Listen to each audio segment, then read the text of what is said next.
Here we have a half-scale Breisch Olds that I'm going to be listing for sale on eBay. Might also list it for sale on Bonanza as well. I started a Bonanza account. Their selling fees are a lot lower on Bonanza, even though it's not a popular site like eBay is. I think it's a good up-and-coming site, so I might list it on there as well. So if you see this listing on eBay and also see it on Bonanza, it's the same guy selling it. We've got 8 1/4 inch flywheels. The length on this is about 15 inches from the front of the motor to the back of the flywheels. It's on a nice scale looking cart that wanted to roll all around and jump around on my metal table, so I put some towels down here so it wouldn't bounce off the table while I was running it and shooting the video. I'm running it on Coleman lantern fuel.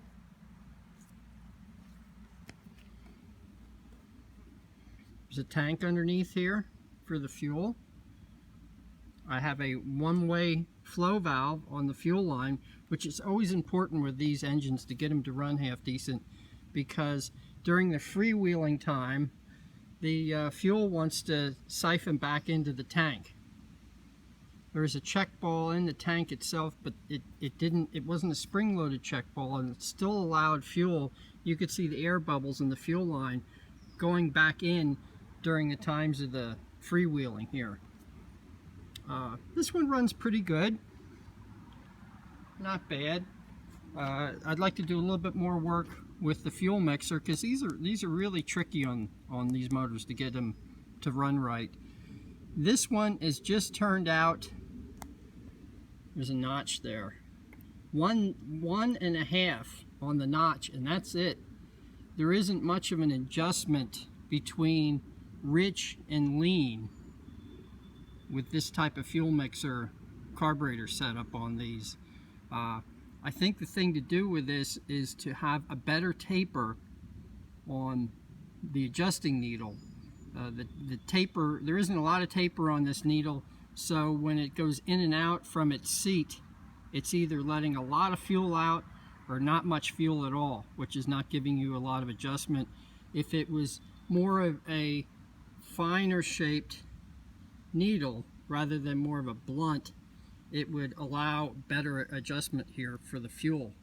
But this thing runs pretty decent on 1 click, 1.5 clicks out. It's a spark ignition. There's an automotive coil underneath.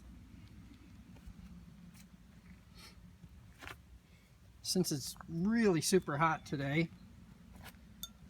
I didn't mess around with the flywheel starter that much. Didn't have any luck. It's just too hot. But this is supposed to bring it around, get it to the top. It almost fired there. It's kind of tough to do on one hand. Almost went. Let me give it one more try, and then I'll show you my starter setup that I made for it. Not going to mess with that right now.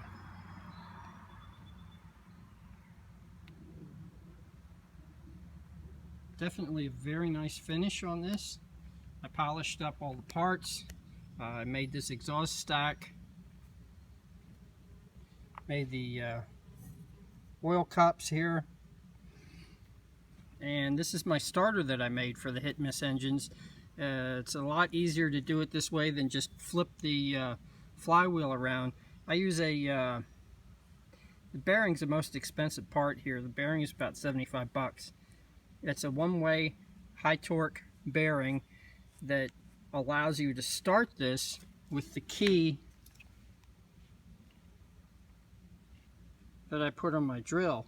The nice thing about the one-way bearing is it grips and turns it over, and then when the engine fires, it doesn't drag on the drill at all.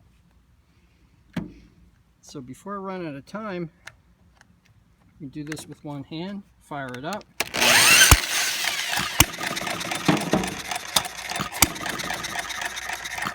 Certainly a lot easier on a hot day to do that than it is to mess around with a flywheel. My starter is not going to be included in the ad, but I would be open to possibly making another one and selling it.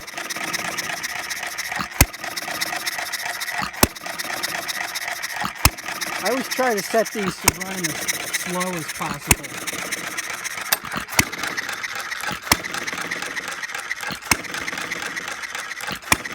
If you get them running too fast, because the flywheels aren't balanced perfectly, you get it running too fast, it's going to want to bounce right off the table.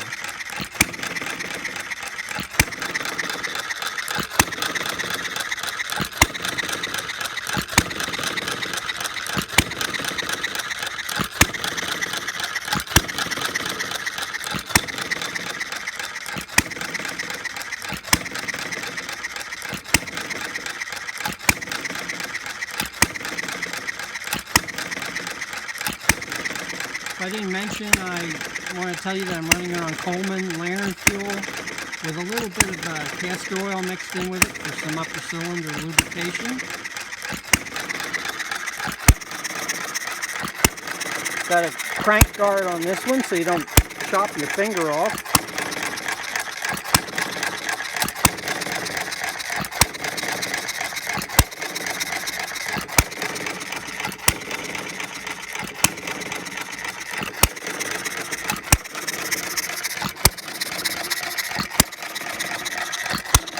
Using a lawnmower battery. Power up the ignition, the positive and the negative terminal.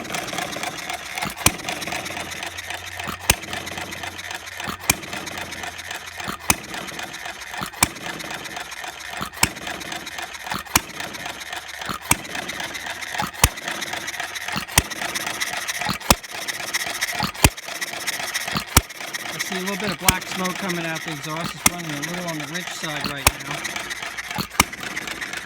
Made this choke plate here for if you're trying to start it using the flywheel. Choke it, spin it over once, and then open it up, and that should suck in enough fuel there to get it started.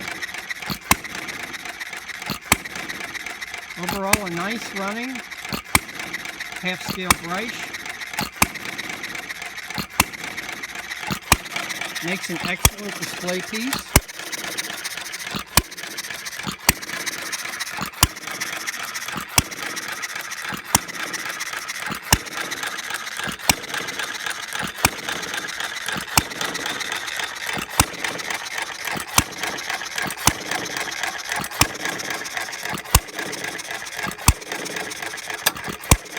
If you have any questions, please ask. I have my email address listed in this video.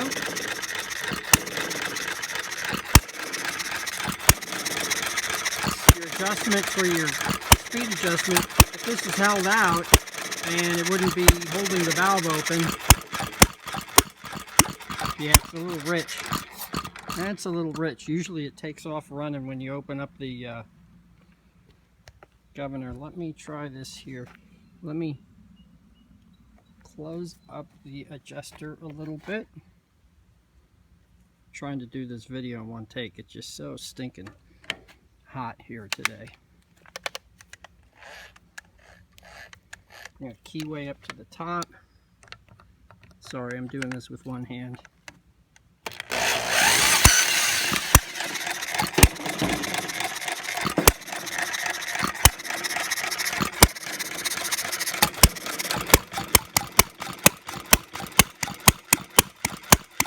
Still a little rich. Let me turn this in a little bit, just a hair. When you have the adjustment right, it really takes off, but you don't want to let it rev up too much because the flywheels are not perfectly balanced. I'll probably hop right off the table.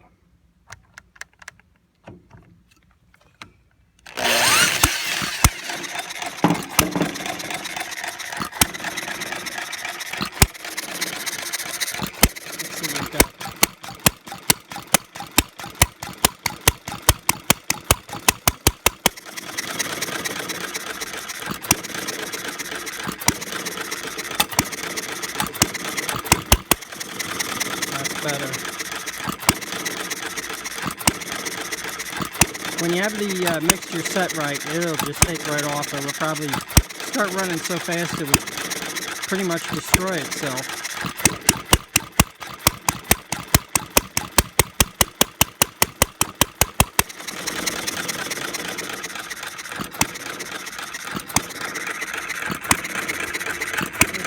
I'm at the 10-minute mark in the video, so I'm going to shut this down.